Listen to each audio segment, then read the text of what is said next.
செய்யும் என்னை கத்தி இல்லாமல் கொய்யும் இதில் மீள வழி உள்ளதே இருப்பினும் உள்ளம் இருமாறு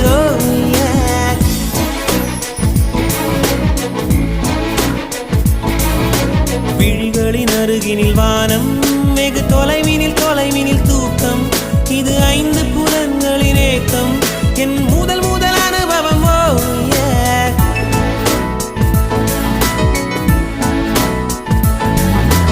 ஒலியின்றி உதடுகள் பேசும்